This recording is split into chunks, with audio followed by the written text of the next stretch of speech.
On outbound tourism, the uncivilized behavior of Chinese tourists abroad has once again gained attention. Recently, news emerged about a 41-year-old Chinese man urinating in public at a subway station in Singapore. Reports indicate that the man's name is Li Guorui, who attended a business dinner at a German beer bar in Jurong East Westgate from 7 to 9 p.m. on January 10th. He became heavily intoxicated. After drinking, Li took the subway from Jurong East Station to the Outram Park Station, where he planned to return to his hotel. Around 10 p.m., after exiting from exit 3 of the Outram Park Station, Li suddenly unzipped his pants and urinated on the handrail of the down escalator. He was apparently unaware that he was under a surveillance camera. Not only did the camera capture the incident, but local residents also took out their phones to record his public urination. The following day, a user posted on a Facebook group, Complaint Singapore, stating that her friend had seen a man urinating on the escalator handrail at exit 3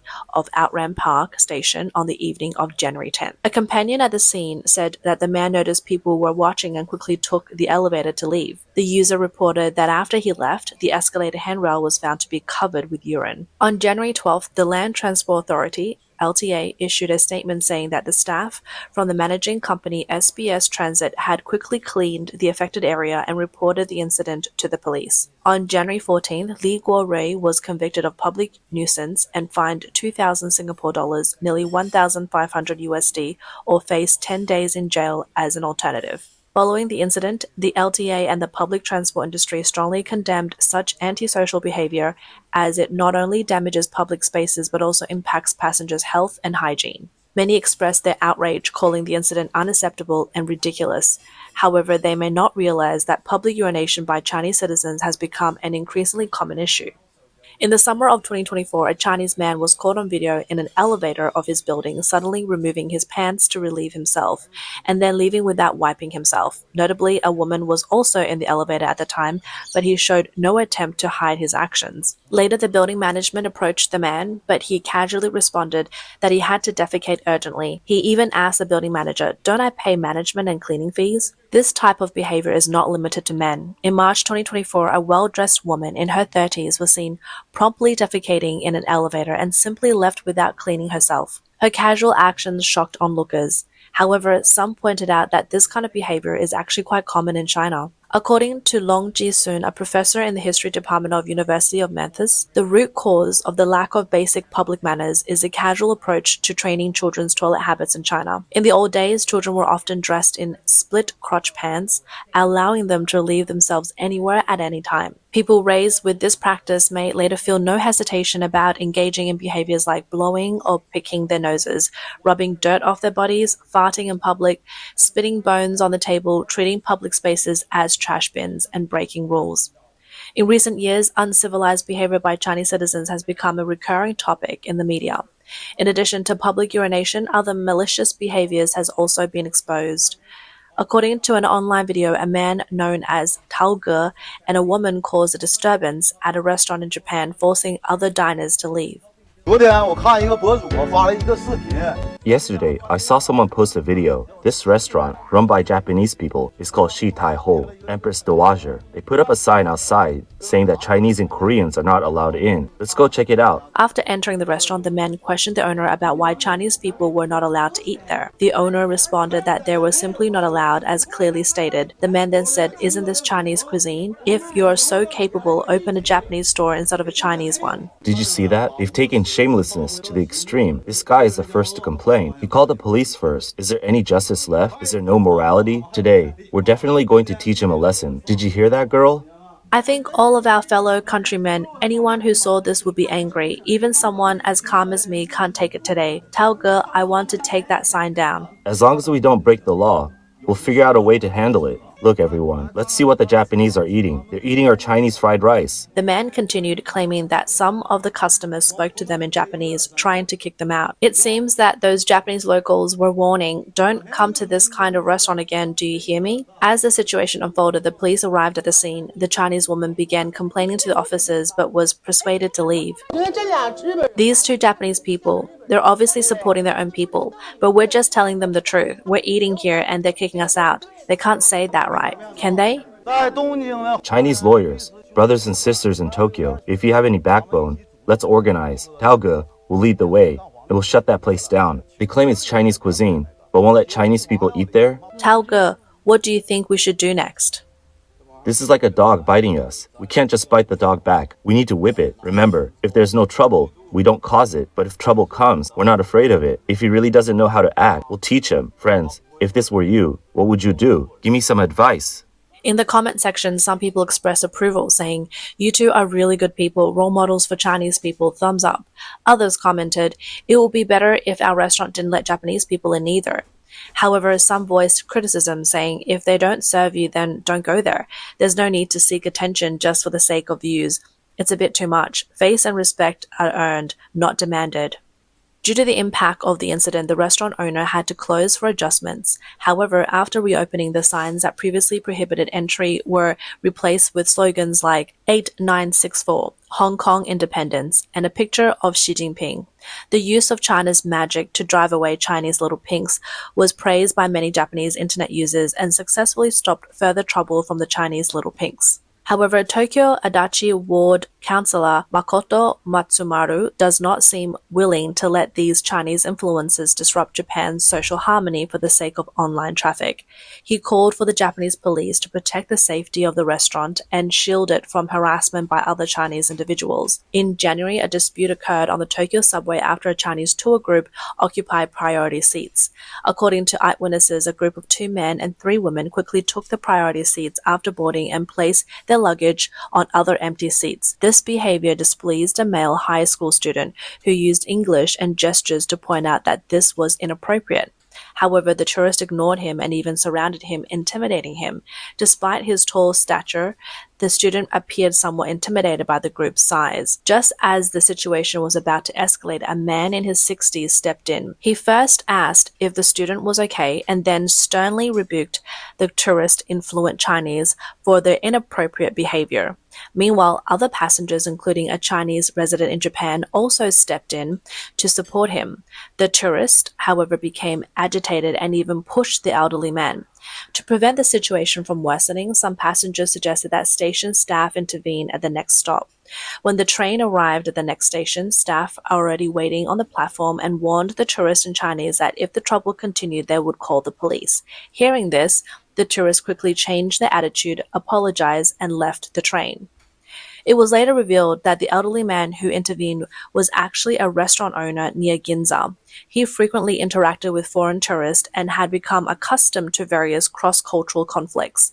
To better handle potential issues with Chinese tourists, he had even learned Chinese. Another post on social media criticized Chinese tourists, saying they not only occupy seats but also cut in line without any regard for others.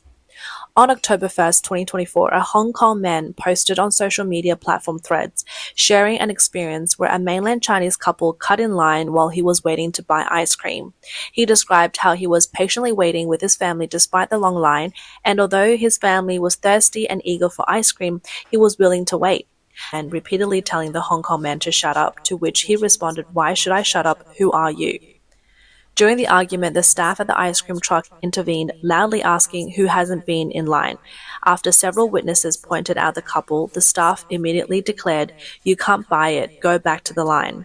The woman sighed and said, "Forget it, I don't want it," pulling her boyfriend away. But before leaving, the man, still unhappy, called the Hong Kong man garbage and even intentionally bumped into his mother during the chaos. Later, the Hong Kong man posted that he wasn't targeting all mainland Chinese tourists, just expressing dissatisfaction with the line-cutting behavior. He emphasized that many mainland Chinese tourists at the scene were following the rules.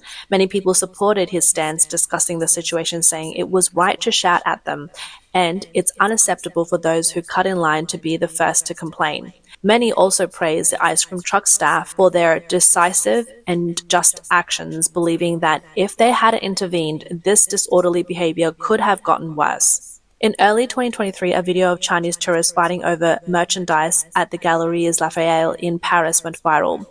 The video showed a group of Chinese tourists aggressively fighting to grab items. This wasn't the first time Chinese tourists have been criticized for misbehaving while shopping overseas. Similar incidents of aggressive shopping have occurred at luxury stores like Balenciaga.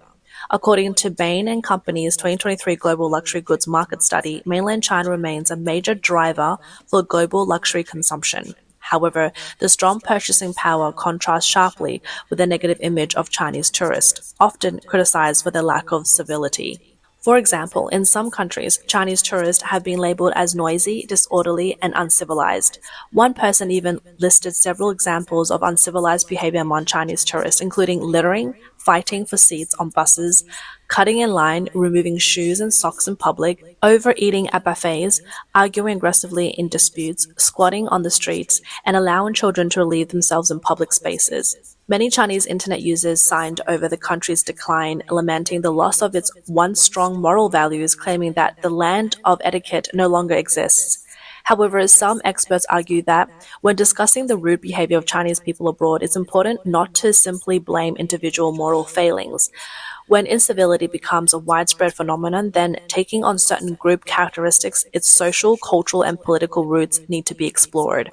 This is no longer an individual misstep, but a collective, unconscious national embarrassment. In China, power is the ultimate currency. Under the CCP's rule, China is a society that places power above all else. This culture of power worship deeply influences Chinese behavior and is a significant factor behind their rude actions abroad.